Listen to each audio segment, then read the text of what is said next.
So first of all मैं आपको ये बताता चलूं कि इस चैप्टर के अंदर हम लोग एक्चुअली न्यूक्लियर फिजिक्स को कवर करने वाले हैं, न्यूक्लियर फिजिक्स को डील करने वाले हैं। जैसे चैप्टर नंबर 18 में मैंने आपको बताया था कि एटॉमिक फिजिक्स से रिलेटेड जो टॉपिक्स हैं, जो टर्मिनोलॉजीज हैं, जो इफेक्ट्स हैं, उनको हम लोग स्टडी करने वाले हैं। सो इसी तरीके से हमारा जो चैप्टर नंबर 19 है, इसका ताल्लुक होने वाला है अबाउट न्यूक्लियर फिजिक्स।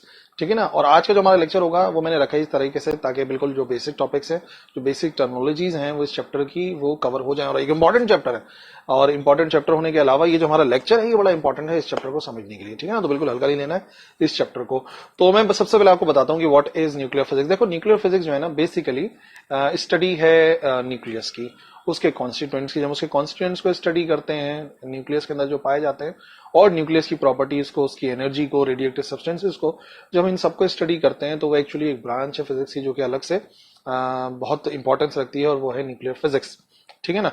तो हम बात करने वाले हैं किस चीज की? हम बात करने वाले हैं न्यूक्लियस की। क्या है ये न्यूक्लियस? तो अर्नेस्ट रदरफोर्ड ने 1917 के अंदर ही डिस्कवर कर लिया था कि भाई कोई सॉलिड, कोई पॉजिटिव पार्टिकल वाली कोई चीज है जो कि एटम के दरमियान में पाई जाती है। ठीक है ना। तो वो हम कह सकते हैं कि उसने न्यूक्लियस को डिस्कवर किया था, क्योंकि जो सेंट्रल पार्ट होता है किसी भी एटम का वो न्यूक्लियस कहलाता है। और वैसे भी न्यूक्लियस के लफ्जी मायने जो है वो मरकजे के हैं। मरकजा यानी कि सेंट्रल पार्ट, जहां सारी की सारी एक्टिविटी चल रही होती है। तो ये जो हमारा एटम का न्यूक्लियस है ये सेंट्रल पार्ट होता है। और अगर हम कंपेयर करें, जो कि आमतौर पे स्टूडेंट्स नहीं समझ पाते, लेकिन मैं इसी वजह से चाहता हूं कि आप इसका ना बिल्कुल सही कंपैरिजन अपने जहन में रखिए कि एक एटम और एक न्यूक्लियस के साइज में कैसा रिलेशन है। यानी कि क्या न्यूक्लियस किसी एटम के साइज का आधा होता है, 25% होता है, कितना परसेंट होता है? ठीक है ना। आप वीडियो पॉज करके जरा लिखो कमेंट सेक्शन के अंदर कितना परसेंट होता है, ताकि मैं भी तो देखूं आपको कितना मालूम है। ठीक है ना। मैं आपको आज सही तरीके से बताता हूं, क्योंकि केमिस्ट्री में आमतौर पर इस चीज का ख्याल नहीं रखा जाता, क्योंकि वहां पे हम एग्जैक्ट स्ट्रक्चर नहीं बना रहे होते, जस्ट समझाने के लिए बना रहे होते हैं। तो मैं आपको बताता चलूं कि जो हमारा न्यूक्लियस होता है ना, ये एटम के साइज से 1000 टाइम्स छोटा होता है। जो हमारा न्यूक्लियस है ना, वो एटम के लिहाज से 1000 टाइम्स साइज में छोटा होता है। जी हाँ। यानी आप ऐसा अंदाजा लगाइए, 1000 टाइम्स समझना थोड़ा सा डिफिकल्ट होगा। मैं आपको बताता हूं कि मिसाल के तौर पे अगर एक एटम फुटबॉल ग्राउंड के बराबर है, ठीक है ना, सपोज करिए कि अगर एक एटम जो है वो फुटबॉल ग्राउंड के बराबर है, तो जो न्यूक्लियस है ना वो एक्चुअली उस फुटबॉल ग्राउंड के अंदर रखी हुई एक फुटबॉल के बराबर है। बात समझे मैंने क्या कहा? मैं कह रहा हूं कि अगर आप सपोज कर लो कि जो एटम है वो बराबर है एक फुटबॉल स्टेडियम के, ठीक है, तो न्यूक्लियस जो है ना वो उस फुटबॉल स्टेडियम के अंदर रखी हुई फुटबॉल के बराबर का होता है। इसी को हमने कह दिया कि 1000 गुना या 10,000 गुना बड़ा होता है एटम, किससे? न्यूक्लियस के लिहाज से। तो ये बात आप याद रखिए कि वैसे ही एटम बहुत छोटा, और उससे भी 1000 गुना छोटा एक पार्ट है जिसे हम कहते हैं न्यूक्लियस। और हम जो है वो इस चैप्टर में उसकी बारीकियों को समझने वाले हैं, उसके कॉन्स्टिट्यूएंट्स को, उसके पार्ट्स को समझने वाले हैं। ठीक है ना। तो ये तो हो गया about the size of the nucleus. अब याद रखिए न्यूक्लियस के अंदर दो चीजें पाई जाती हैं, पाया जाता है प्रोटॉन एंड न्यूट्रॉन। अब प्रोटॉन न्यूट्रॉन को वैसे हम लोग जो है वो पहले से स्टडी करते आए हैं, लेकिन हम एक बात बताता चलूं, इलेक्ट्रॉन के बारे में थोड़ी सी इंफॉर्मेशन दे दूंगा, बट उसका ताल्लुक नहीं है, डायरेक्टली कोई ताल्लुक नहीं है हमारी न्यूक्लियर फिजिक्स के साथ।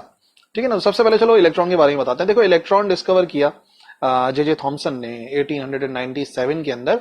जे थॉमसन ने डिस्कवर किया था इलेक्ट्रॉन को, और चार्ज टू मास रेशो मालूम करके बताया था। ठीक है ना। तो उसकी डिस्कवरी जे थॉमसन के नाम पर आती है। फिर इसी तरीके से 1917 के अंदर प्रोटॉन की डिस्कवरी में नाम आता है हमारे अर्नेस्ट रदरफोर्ड का।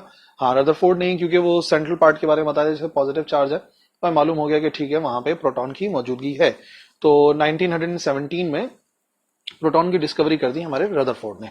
उसके बाद 1932 में जो न्यूट्रॉन है वो डिस्कवर करा जेम्स चैडविक ने। जेम्स चैडविक ने 1932 के अंदर न्यूट्रॉन को डिस्कवर करा। तो इस तरीके से हमें उन तीन पार्टिकल्स के बारे में पता चला। एक प्रोटॉन मिला जिसके ऊपर पॉजिटिव चार्ज है, एक न्यूट्रॉन मिला जो कि न्यूट्रल होता है, और बाकी इलेक्ट्रॉन तो खैर न्यूक्लियस से बाहर होता है। और रफली दोनों के मासेज जो है ना तकरीबन बराबर ही होते हैं, प्रोटॉन के और न्यूट्रॉन के। बस आप ये बात याद रखिए कि न्यूट्रॉन जो है ना स्लाइटली हैवियर है देन प्रोटॉन, थोड़ा सा हैवियर होता है। यानी कि अगर प्रोटॉन का मास है 1.67 10 रेज टू दी पावर -27, तो ये भी 1.675 है। यानी कि समझ लो कि 0.005 का जो है वो डिफरेंस आ रहा है। आप ऐसा समझ लीजिए कि थोड़ा सा ही डिफरेंस है ना। लेकिन बहरहाल अगर आप कंपेयर करना चाहें कि विच इज हैवियर, तो याद रखिएगा न्यूट्रॉन जो है वो प्रोटॉन के लिहाज से हैवियर है। ठीक है ना। अच्छा, ये तो हो गई उन पार्टिकल्स की बात, जो कि उन कॉन्स्टिट्यूएंट्स की बात जो कि हमारे न्यूक्लियस के अंदर पाए जाते हैं। अब मैं चाहता हूं कि जो टर्मिनोलॉजीज इस चैप्टर के अंदर हम लोग कवर करने वाले हैं, atomic mass, atomic number, isotopes वगैरह, इन सब पे भी एक नजर डाल ली जाए, और डेफिनेशन भी मैं आपको बोर्ड पे समझाता हूं, ताकि फिर आप उस डेफिनेशन को इजीली लिख पाए, नोट्स बना पाए। खुद से नोट्स बनाओगे तो ज्यादा बेहतर रहेगा। कई मरतबा मैंने आपको बताया। तो चलो फिर चलते हैं व्हाइट बोर्ड की तरफ। तो देखो, आमतौर पे जो एटम है ना, उसमें यह है कि जो सेंट्रल पार्ट है जो कि न्यूक्लियस कहलाता है, उसके गिर्द जो है वो इलेक्ट्रॉन्स रिवॉल्व कर रहे होते हैं। ठीक है ना। ये एक्चुअल एक स्ट्रक्चर ऑफ एटम है, जो कि यहाँ पे एनिमेटेड फॉर्म में नजर आ रहा है कि इलेक्ट्रॉन जो है मुख्तलिफ ऑर्बिट्स में रिवॉल्व कर रहे हैं अराउंड न्यूक्लियस। और जैसा कि मैंने आपको समझाया कि जो सेंट्रल पार्ट है ना, ये वो डेंसर पार्ट है जहां पे सारा का सारा पॉजिटिव चार्ज मौजूद है। ठीक है ना। डेंसर पार्ट है, यानी कि आप ऐसा देख लें कि जो एटम का सारा वजन है ना, वो इसी एक जगह पर होता है, और बाकी इस मेन न्यूक्लियस के इर्द गिर्द जो है वो नेगेटिवली चार्ज इलेक्ट्रॉन जो है वो ऑर्बिट कर रहे होते हैं। और ये जो डेंसर पार्ट है ना, जो जिसे हम न्यूक्लियस कहते हैं, एक्चुअली वहां पर पॉजिटिव चार्ज पाया जाता है, क्योंकि प्रोटॉन भी होते हैं, जो फर्दर मैं भी समझाने वाला हूं आपको। लेकिन अगर हम एक रफ आइडिया लें, जैसे कि मैं कह रहा हूं कि अगर हम एक रफ आइडिया लें कि अगर एक फुटबॉल का स्टेडियम जो आपको अभी नजर आ रहा है, अगर मैं एटम को खींचकर इतना बड़ा कर दूं, ठीक है ना, अगर मैं एक एटम को इतना बड़ा खींच कर दूं जितना कि एक फुटबॉल का स्टेडियम है, तो याद रखो उस फुटबॉल स्टेडियम के अंदर रखी हुई जो फुटबॉल होगी, ये जो फुटबॉल आपको नजर आ रही है, ये काम करेगी न्यूक्लियस का। यानी कि आप इस बात को समझ जाइए कि जो न्यूक्लियस का साइज है वो एटम के लिहाज से बहुत बहुत छोटा होता है, 1000 गुना छोटा होता है कम से कम। इसी वजह से जैसे मैंने आपको बताया कि भाई अगर हम मान लें कि एटम जो है वो फुटबॉल का ग्राउंड है, तो एक्चुअली जो फुटबॉल है वो बराबर होगी न्यूक्लियस के। ठीक है ना। और ये जो हमारे पास एटम का स्ट्रक्चर नजर आ रहा है, अब जरा जूम करते हैं इस डेंसर पार्ट की तरफ। तो जो डेंसर पार्ट है ये कहलाता है न्यूक्लियस, जहां पर आपको नजर आ रहा है कि कुछ पार्टिकल्स हैं आपस में जमा हुए हुए हैं, जैसे कि रेड और ग्रे कलर के जो पार्टिकल्स हैं वो नजर आ रहे हैं। और यहाँ पे ये जो दो पार्टिकल्स है ना, बेसिकली ये दो पार्टिकल्स कहलाते हैं प्रोटॉन एंड न्यूट्रॉन। ये जो प्रोटॉन है इस पर पॉजिटिव चार्ज होता है, इस वजह से प्रोटॉन है, पॉजिटिव प्रोटॉन आप याद रख सकते हो। और एक और जो पार्टिकल पाया जाता है वो कहलाता है न्यूट्रॉन, और उस पर कोई चार्ज नहीं होता, वो न्यूट्रल होता है। तो उसी न्यूट्रल से आप आइडिया ले सकते हैं न्यूट्रॉन का। So there are two part जो कि आ गए हमारे न्यूक्लियस के अंदर, प्रोटॉन एंड न्यूट्रॉन। फिर ये जो टर्मिनोलॉजीज हैं उनको समझना बहुत जरूरी है कि एटॉमिक नंबर क्या है, एटॉमिक चार्ज क्या है। दोनों का एक ही मतलब है, और मैं आपको समझाता हूं जो कि आप याद रख सकते हो। आप याद रख सकते हो कि किसी न्यूक्लियस के अंदर चार्ज किसकी वजह से, किसी न्यूक्लियस के अंदर चार्ज किसकी वजह से है, ऑफ कोर्स प्रोटॉन की वजह से है। तो जो चार्ज नंबर होगा किसी भी एटम का, वो होगा उस न्यूक्लियस के अंदर मौजूद प्रोटॉन्स की तादाद पे, यानी कि जितने नंबर ऑफ प्रोटॉन्स होंगे उतना ही उसका चार्ज नंबर कहलाएगा। जैसे कि हाइड्रोजन के पास अगर एक प्रोटॉन है तो उसका चार्ज नंबर 1 है। जैसे कि कार्बन उसके पास 6 प्रोटॉन है तो उसका एटॉमिक नंबर 6 है। जैसे यूरेनियम उसका एटॉमिक नंबर 92 है। इसका मतलब ये हो गया कि उसके पास होंगे 92 प्रोटॉन्स। और ये जो एटॉमिक नंबर या एटॉमिक चार्ज होता है, बेसिकली इसको शो करते हैं जेड से। हम जहां पर भी जेड का सिंबल इस्तेमाल करेंगे, एक्चुअली वो शो करेगा एटॉमिक नंबर को या चार्ज नंबर को। और जो दूसरी टर्मिनोलॉजी है वो है एटॉमिक मास या मास नंबर। ठीक है ना। इन दोनों के दरमियान में फर्क समझना है कि एटॉमिक मास क्या है, मास नंबर क्या है। अब आप ये बताइए कि किसी न्यूक्लियस या किसी एटम, जो कि मैंने बता दिया कि एटम का सारा मास एक्चुअली न्यूक्लियस के अंदर ही होता है, तो आप खुद बताइए कि न्यूक्लियस के अंदर ऐसी कौन सी चीज है जिसका मास है। न्यूक्लियस के अंदर ऐसी कौन सी चीज है जिसका मास है? जाहिर सी बात है प्रोटॉन है और न्यूट्रॉन है, तो इसका मतलब दोनों को शामिल करना पड़ेगा एटॉमिक मास के लिए। तो याद रखो, the number of protons and number of neutrons दोनों को ऐड करेंगे तो हमारे पास आ जाता है एटॉमिक मास या मास नंबर। ठीक है। जैसे मिसाल के तौर पे हम एग्जाम्पल सपोज कर लेते हैं, कार्बन की एग्जाम्पल सपोज कर लेते हैं। कार्बन के पास 6 प्रोटॉन है, 6 न्यूट्रॉन है, तो 6 + 6 कितना आंसर आ जाएगा? आंसर आ जाएगा 12। यानी कि जो एटॉमिक मास है वो है कार्बन का 12। इसी तरीके से अगर ऑक्सीजन की बात करें, ऑक्सीजन के पास 8 प्रोटॉन है और 8 न्यूट्रॉन है। अब 8 प्रोटॉन और 8 न्यूट्रॉन मिलके हो गए 16। इसी वजह से जो एटॉमिक मास है ऑक्सीजन का वो 16 है। तो प्रोटॉन और न्यूट्रॉन जरूरी नहीं है कि बराबर हो, प्रोटॉन और न्यूट्रॉन कम ज्यादा भी हो सकते हैं। जैसे मिसाल के तौर पे हाइड्रोजन के पास जो उसका एक आइसोटोप है हाइड्रोजन, उसके पास एक प्रोटॉन है और कोई न्यूट्रॉन नहीं है, तो 1 + 0 क्या आंसर आ जाएगा? 1। यानी कि उसका जो एटॉमिक मास होगा वो बराबर होगा 1 के।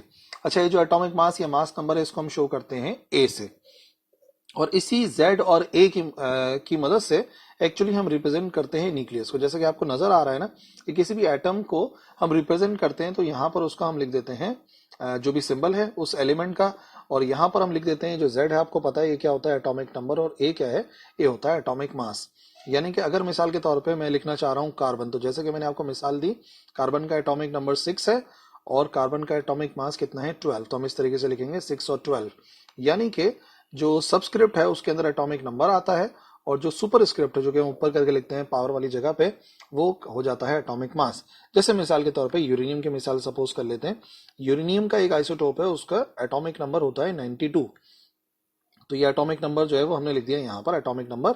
और सुपरस्क्रिप्ट के अंदर जो इसका एटॉमिक मास है, जैसे मिसाल के तौर पे इसका एटॉमिक मास बराबर है 238 के, तो ये हो जाएगा 92 और 238।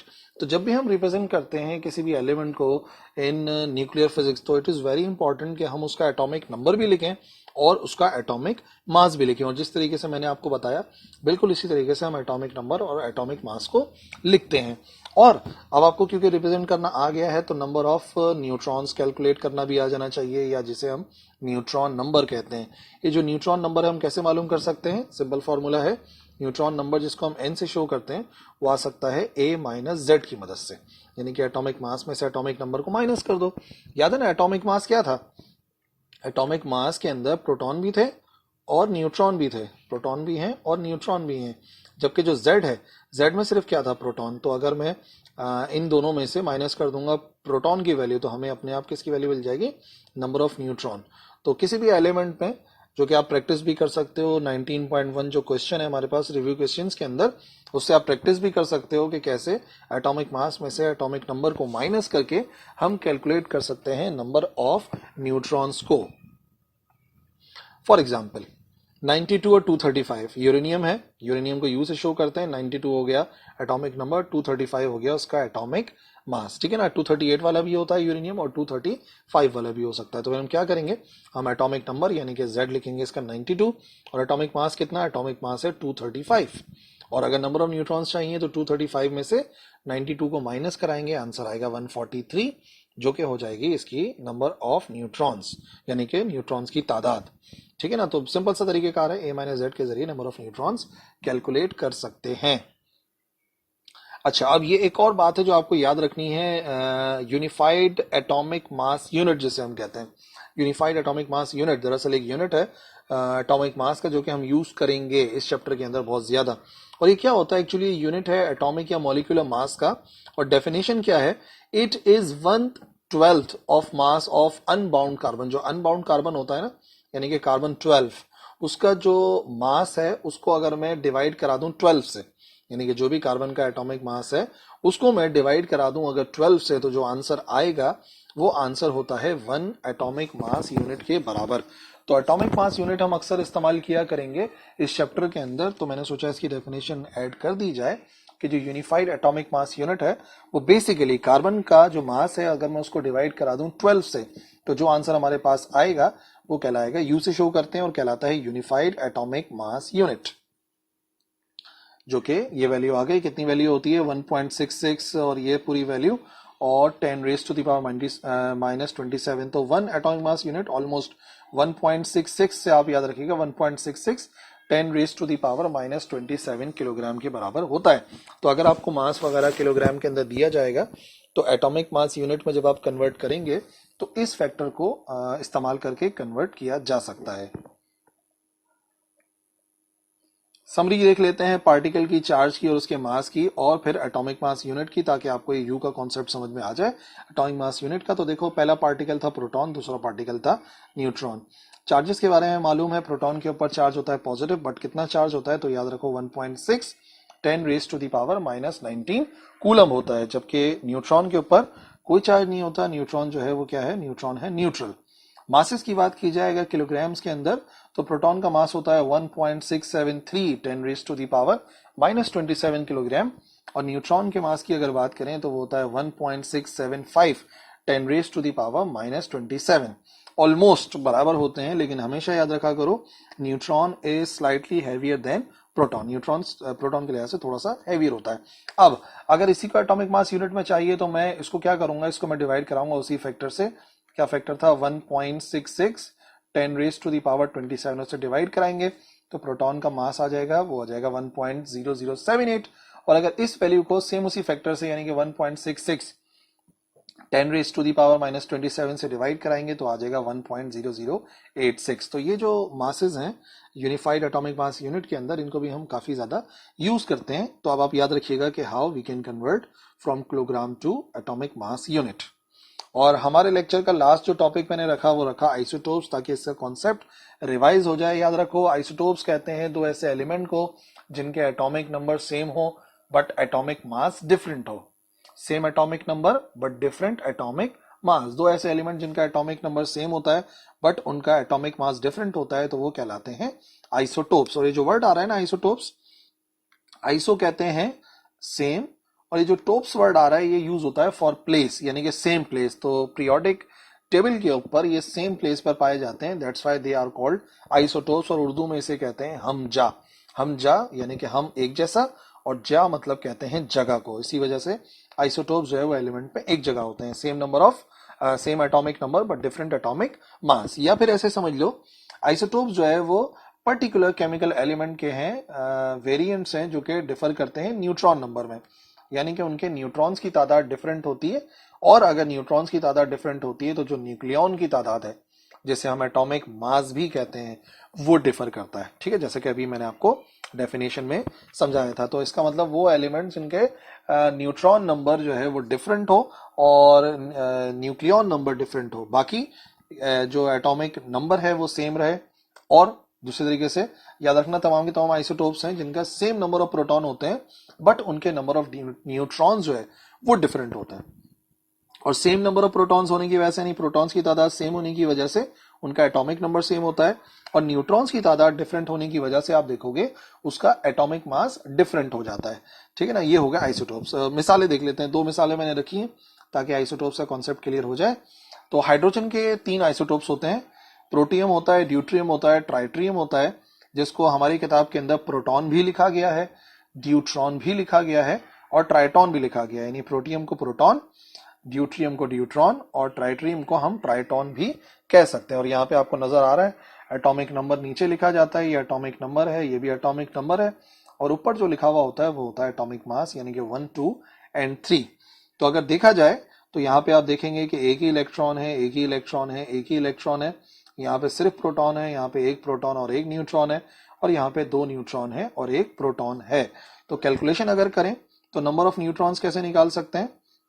एटॉमिक मास में से एटॉमिक नंबर को माइनस करके, तो 1 - 1 कितना हो जाएगा?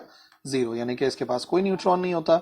यहाँ पर 2 में से 1 को माइनस कराएंगे एटॉमिक मास में से एटॉमिक नंबर को, तो 1 आंसर आएगा इसके पास। इसका मतलब इसके पास एक न्यूट्रॉन है। और इसी तरीके से 3 - 1 करेंगे अगर हम, 3 जो कि एटॉमिक मास है, डिवाइड माइनस कराएंगे उसको एटॉमिक नंबर यानी 1 से, तो आंसर आ जाएगा 2, जो कि कहलाते हैं number of neutron. So there are 3 isotopes of hydrogen. ठीक है ना, जो कि पीरियोडिक टेबल में एक ही जगह पे लिखे हुए, प्रोटियम जो लिखा होता है। दूसरे आइसोटोप्स हम स्टडी करेंगे कि कार्बन के भी आइसोटोप्स हैं। तो कार्बन के जो आइसोटोप्स हैं, 3 आइसोटोप्स हैं कॉमन। 98.9% कार्बन 12 होता है, 1.1% यानी कि बहुत ही कम मिकदार में कार्बन 13, और ना होने के बराबर तादाद के अंदर कार्बन 14 भी पाया जाता है। और अगर डिफरेंसेस समझना चाहें तो देखो 6, 12, इसी तरीके से यहाँ पे भी 6 और 13, और जो थर्ड वन है वो होता है 6 और 14, इसी वजह से उसे कार्बन 14 कहते हैं। तो एटॉमिक मास में से एटॉमिक नंबर को माइनस करके नंबर ऑफ न्यूट्रॉन्स कैलकुलेट कर सकते हैं। 12 - 6, तो ये वाले कार्बन के अंदर 6 न्यूट्रॉन होते हैं। 13 - 6, ये वाले कार्बन के अंदर 7 न्यूट्रॉन्स होते हैं। और 14 - 6, इसमें 8 नंबर ऑफ न्यूट्रॉन्स पाए जाते हैं। ठीक है ना, तो इस तरीके से आप जो है वो देख सकते हो कि तमाम के तमाम ऐसे एलिमेंट जिनका एटॉमिक नंबर सेम हो और एटॉमिक मास डिफरेंट हो, उन्हें हम क्या कहते हैं? उन्हें हम कहते हैं एक दूसरे के isotopes. Okay, that's it. I hope सारी बातें समझ में आ गई होंगी। जो इंट्रोडक्शन हमें चाहिए था न्यूक्लियर फिजिक्स का, वो बिल्कुल मैंने डिलीवर कर दिया होगा। और वैसे कंफ्यूजन होनी नहीं चाहिए, लेकिन बहरहाल हो सकता है कि नहीं समझ में आए कोई बात, या कोई नई बात आप जानते हो तो बिल्कुल आप कमेंट सेक्शन के अंदर लिखो। इंशाल्लाह उससे दूसरे स्टूडेंट्स का भी फायदा होगा, और फिर मैं भी उसको अपने लेक्चर्स में शामिल किया करूंगा। ठीक है ना। For this lecture I am signing off. Allah Hafiz.